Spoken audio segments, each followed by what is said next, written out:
Assalamualaikum warahmatullahi wabarakatuh. Salam sejahtera bagi kita semua. Om Swastiastu, Namo Buddhaya, salam kebajikan.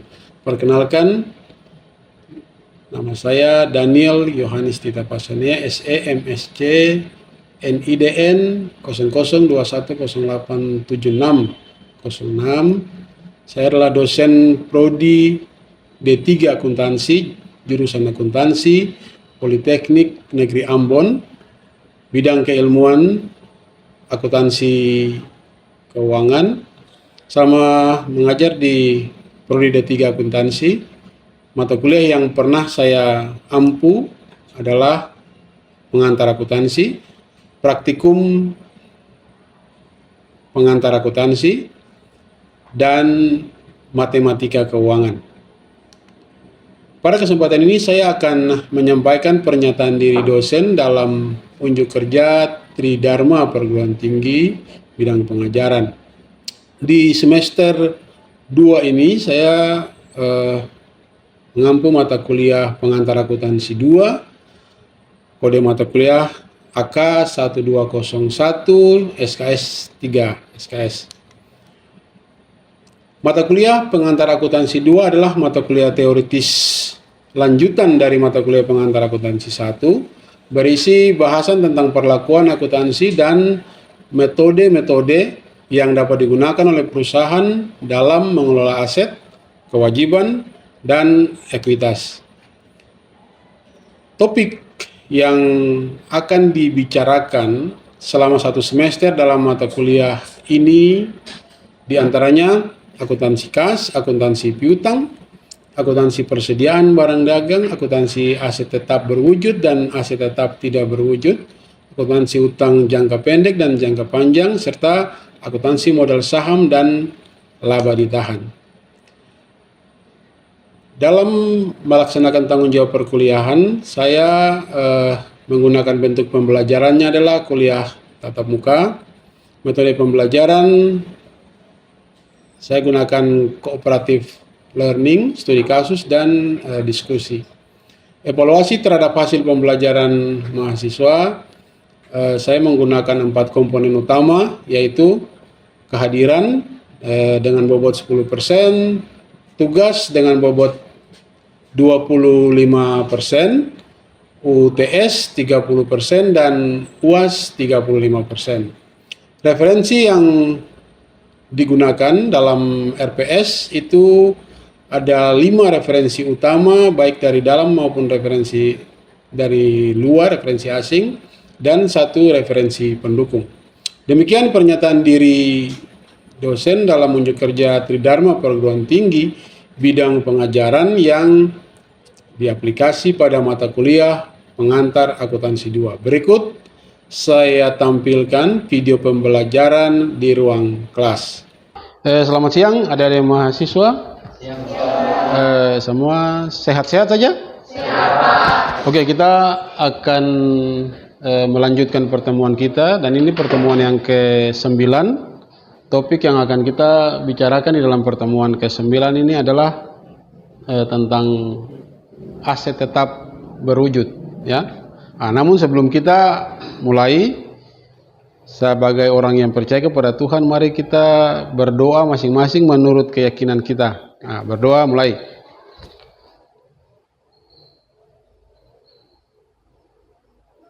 Selesai?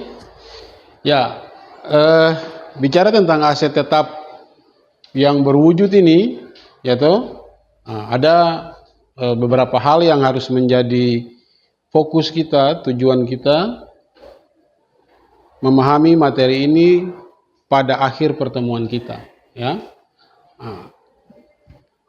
Dari pertemuan kita di hari ini diharapkan bahwa nanti Anda bisa menjelaskan tentang definisi aset tetap, kemudian bisa menjelaskan konsep harga perolehan, lalu Anda bisa menghitung penyusutan aset tetap, ya, dengan 3 metode ini: garis lurus, unit produksi, dan saldo menurun.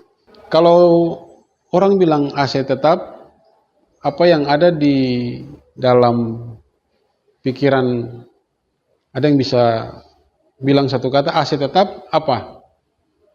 Kalau kita bilang aset tetap, apa yang ada dalam pikiran kita? Ya.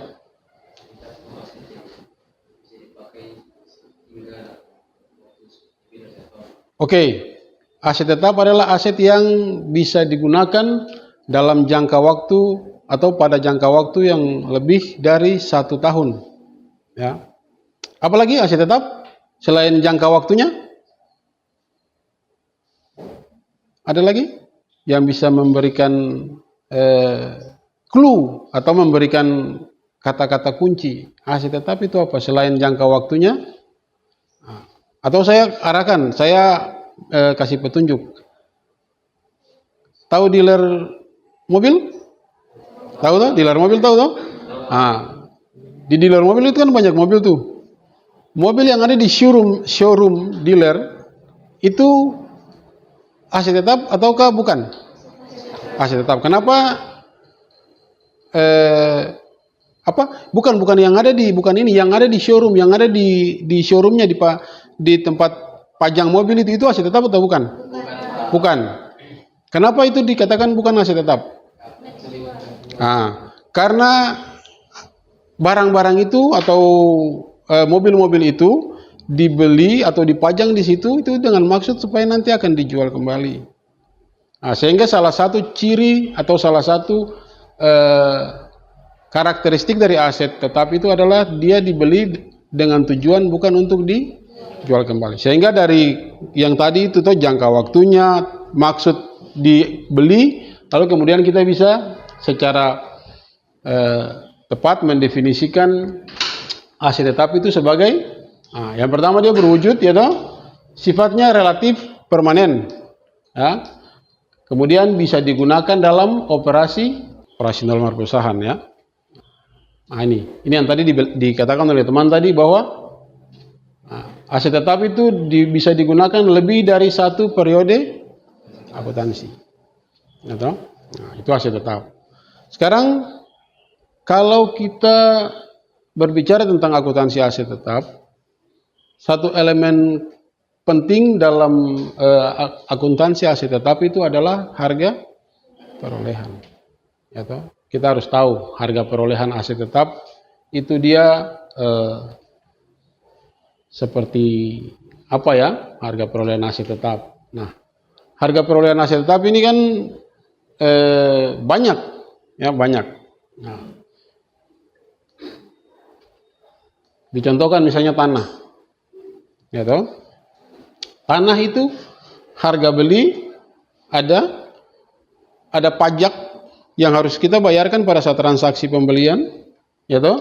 Kemudian kalau kita mengurus izin dari pemerintah terkait dengan tanah tersebut, sertifikat berarti toh? Sertifikat. Berarti kita butuh. Ini juga termasuk. Kemudian kalau ada kita bayar komisi perantara, maklar itu perantara toh? Ada perantara jual beli, berarti kita harus bayar komisi. Kalau sertifikatnya sudah ada, kita harus balik nama, berarti ada biaya balik nama. Dan ini ada biaya apa? Survei. Biasanya orang mau beli tanah itu kan mesti apa dulu? Survei dulu toh. Mesti disurvei dulu kondisinya bagaimana, posisinya strategis atau tidak toh. Kemudian elemen lain lagi. Elemen lain selain itu adalah pajak. Kalau itu di kompleks yang dikategorikan sebagai kompleks real estate, maka itu ada pajaknya. Lalu kemudian ada apa lagi ini?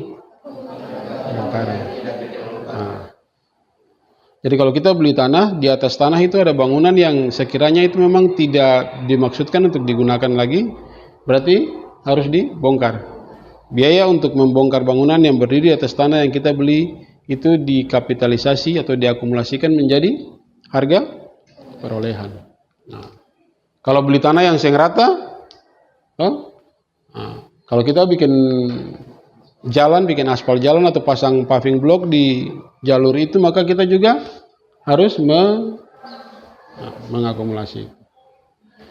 Dari satu contoh aset ini, dari mulai harga belinya, kemudian elemen-elemen lain yang tadi kita sudah lihat satu-satu itu, kita bisa bilang bahwa harga perolehan ini apa? Harga perolehan aktiva itu adalah harga beli ditambah dengan apa? Ditambah dengan semua biaya yang kita keluarkan atau yang dikeluarkan sampai aset siap untuk digunakan. Tuh? Nah, itu. Oke? Bisa dipahami tuh? Nah. Kemudian bangunan. Ada bangunan. Bangunan ini bisa kita bangun dari awal, bisa kita beli yang sudah jadi. Oke? Kalau bangunan yang kita bangun dari awal, berarti kita ini nih. Ada arsiteknya, ada insinyurnya yang rancang dia, yang bangun dia, tuh. Ada biaya asuransi selama periode bangunan itu dibangun. Untuk bangunan yang bangunan bekas, tuh, ada biaya untuk perbaikan bangunan, ada biaya untuk rekondisi. Kemudian tanah, yaitu pengembangan tanah, ini aktiva. Pengembangan tanah ini aktiva, ya. Jadi kalau misalnya lihat di sekeliling kita saja, tuh, ada di sekeliling nih, ada pepohonan dan rumput, ada pagar, oke? Ada area parkir. Kalau kita pasang penerangan di halaman, lampu di halaman-halaman, ada selokan dan drainase, ada jalan, no? Pengaspalan area parkir. Nah, semua itu masuk dalam kategori ini. Dikasih nama satu. Jadi tidak satu masing-masing, ya, tapi digabung, kemudian aktivanya namanya itu. Oke? Lalu mesin, berarti kan mesin, sama seperti tadi harga perolehan, ada pajak, ada biaya angkut, dan seterusnya. Oke. Selain biaya yang boleh dikapitalisasi, boleh diakumulasi menjadi harga perolehan, ada juga biaya yang tidak boleh. Tidak boleh. Ya. Biaya yang tidak boleh ini tahu? Ini apa? Tahu apa itu? Apa itu? Bukan vanda. Kalau vanda itu orang. Tahu vandalisme? Vandalisme orang coret-coret dinding. Itu vandalisme. Orang coret-coret dinding. Tahu?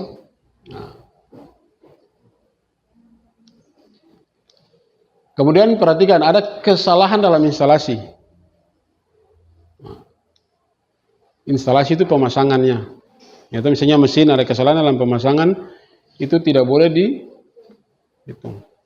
Itu biayanya tidak boleh diakumulasikan menjadi atau dikapitalisasi menjadi harga perolehan. Dia harus dilaporkan sendiri. Oke? Kalau ada pencurian untuk barang-barang yang tidak diasuransikan, ya itu juga tidak boleh masuk. Ya, dia dilaporkan jadi biaya sendiri. Kemudian ada kerusakan selama pembongkaran dan selama pekerjaan instalasi itu, pemasangan itu juga tidak boleh, ya. Kalau karena denda misalnya, karena kita tidak dapat izin, dapat denda juga tidak boleh dihitung, diakumulasi, ya. Oke. Untuk harga perolehan ada pertanyaan?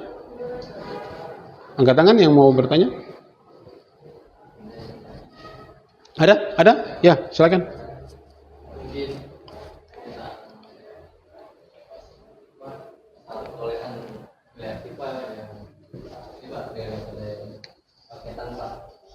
Oke. Jadi bagaimana? Harga perolehan aktiva yang diperoleh dengan cara bersama-sama paket. Nah, ya. Jadi kita bisa menghitung. Tadi kan sudah dijelaskan, kita bisa menghitung satu-satu. Kalau kita beli mesin, kemudian mesin itu harga belinya berapa, biaya-biaya yang kita keluarkan yang harus, ya, yang masuk komponen yang harus diperhitungkan berapa, semua jadi harga perolehan.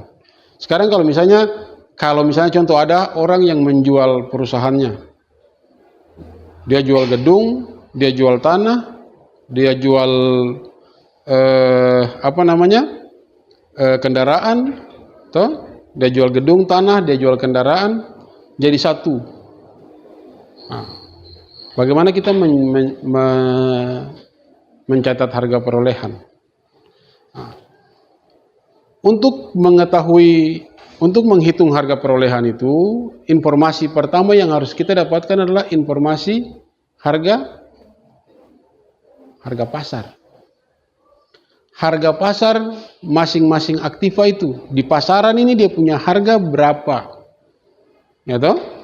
Nah, di pasaran ini dia punya harga berapa, ya.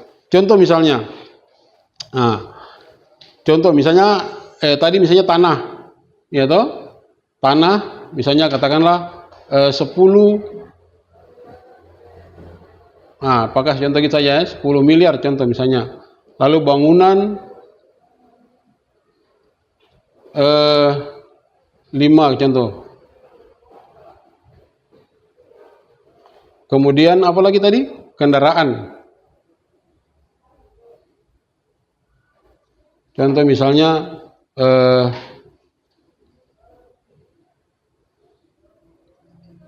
3 misalnya. Contoh saja ya. Nah, ini total dapat berapa nih? 18. Jadi ini langkah yang pertama. Nah, setelah kita mengetahui harga pasar, langkah selanjutnya adalah kita menghitung persentasenya. Nah, kita menghitung persentase dari harga pasar ini masing-masing kendaraan ini berapa, ya toh? Nah, persentase tentunya dapat dari persentase tentunya kalau tanah berarti persentasenya berarti berapa? 10, ya toh? Maaf, 10 dibagi dengan total, ya, 18. Nah, berapa nih kira-kira? Ada yang bisa menghitung? Sudah? 0, berapa? 0,56. Oke, 56%. Ini boleh kali 100. Nah, begitu juga dengan dua aktiva yang lain. Nah, nanti setelah kita sudah mendapatkan persentasenya, lalu langkah selanjutnya adalah persentase ini dikalikan dengan harga perolehan aktiva secara gabungan tadi. Misalnya harga perolehannya 20. Nah, contoh harga perolehannya ini, harga perolehan secara gabungan ini, harga perolehan gabungan. Oh? Nah, tinggal dikalikan aja 56% kali 20 juta berapa? Misalnya, hasil perkalian itu adalah harga perolehan tanah, gitu. Oh, harga perolehan tanah. Nah, nanti yang ini lagi dicari berapa dapat persentasenya, dikalikan dengan 20 itu dapat harga perolehan bangunan, berikutnya lagi kendaraan. Bisa dipahami? Ini? Bisa? Oke. Ada pertanyaan yang lain terkait dengan ini? Oke, silakan Ana.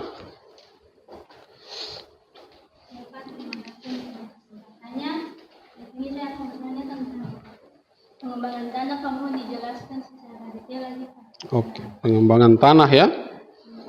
Pengembangan tanah. Kita kembali berarti ya? Kita kembali. Berarti oke ini. Ya. Pengembangan tanah. Pengembangan tanah ini satu nama akun yang biasanya kita akan temukan di buku-buku latihan itu adalah akun yang namanya emplacement. Jadi kalau kalian ketemu di mata kuliah praktikum ketemu akun yang namanya emplacement, ya, tulisannya emplacement. Tulisannya begini.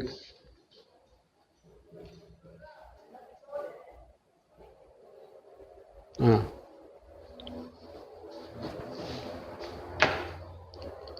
Itu sama dengan ini. Ya, saya ulang sekali lagi. Nah, jadi akun ini bukan satu aktiva ini bukan satu jenis aktiva tertentu, tapi dia adalah gabungan dari beberapa aktiva yang kecil-kecil. Oke, jadi kalian perhatikan ada penyusutan yang sifatnya fisik, ada juga penyusutan yang sifatnya ada penyusutan fisik, ada penyusutan fungsional. Jadi penyusutan fungsional itu maksudnya penyusutan yang aktiva itu dia tidak bisa lagi berfungsi untuk memberikan jasa kepada kita yang menggunakan.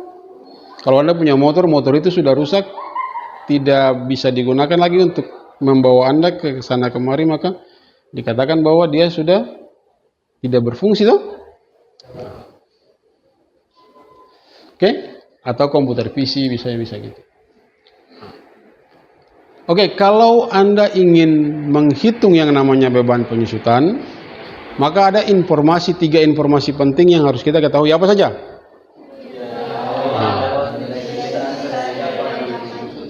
Oke, itu.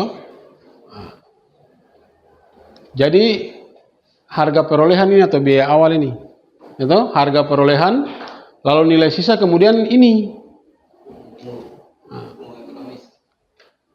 umur. Itu tiga komponen yang harus kita ketahui, yang harus kita dapat informasinya kalau kita ingin menghitung yang namanya beban penyusutan.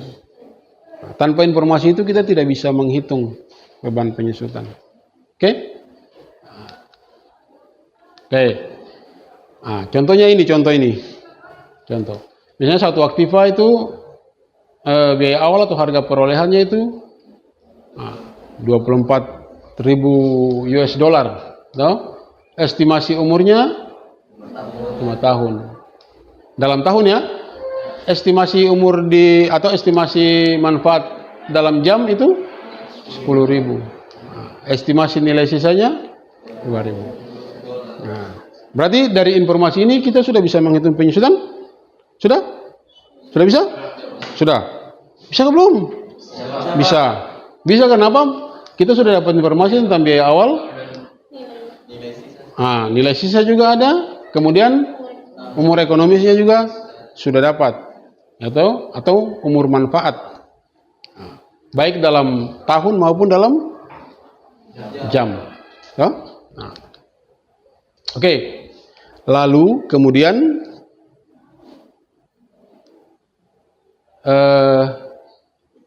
untuk menghitung penyusutan kita harus tahu yang namanya metode.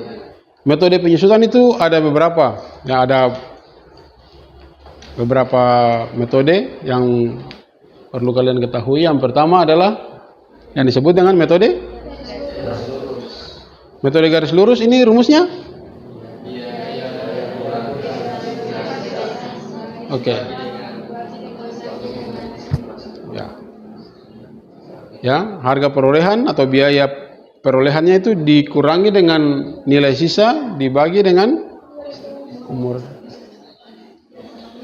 umur ekonomis atau ini estimasi usianya, itu usia pakai. Nah, dari rumus ini kita akan mengetahui berapa rupiah, ya toh, karena ini kita bicara di Indonesia, jadi berapa rupiah aktiva ini akan disusut selama 1 tahun. Oke, lalu kemudian dihitung seperti begitu. 24.000 dikurangi 2.000, ya. Ketemunya adalah jadi aktiva itu selama umur pakainya akan disusutkan setiap tahun sebesar 4.400 dolar. Ya.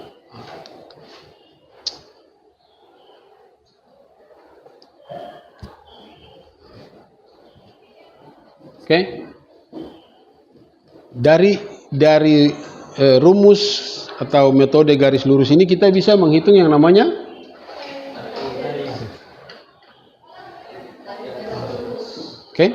tarif ini diperoleh dari ini, ya toh? depresiasi tahunan dibagi dengan apa ini 24.000 ini apa? Harga perolehan. Tuh, harga perolehan dapatnya 18, oke. Nah, jadi Anda bisa menghitungnya menggunakan ini. Anda bisa membuat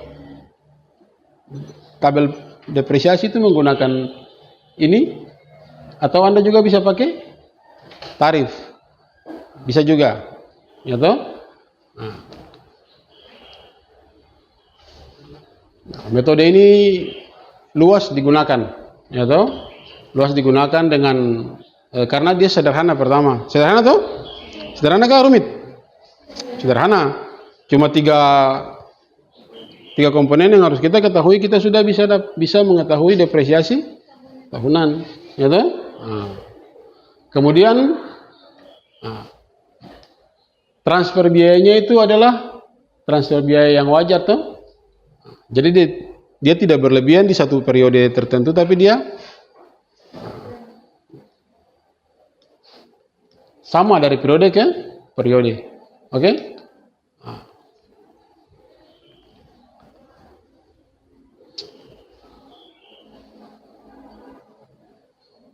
Oke? Jadi ini tabel depresiasi tahunan, ya, dengan metode garis lurus, ya, dengan metode garis lurus. Oke?